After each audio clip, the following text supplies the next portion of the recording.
د افغانستان طالبانو امریکای له دمکی ورکړې ده. د ایران او د اسرائیل چې کم جنگ روان دی د هغې د وجې نه د افغان طالبانو امریکای له دمکی ورکړې ده.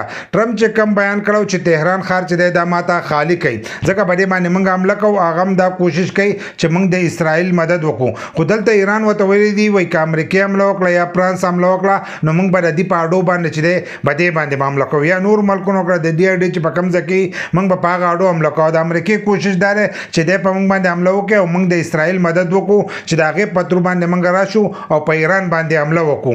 بل لا د اسرائیل کوشش دا دی هغه چې دا ټول مسلمان ملکونه چې دي دا موږ ختم کړو. دا یوازې ایران نه دی، که تاسو دا نور ملکونه وګورئ په ټولو ملکونو یې حمله کړې ده.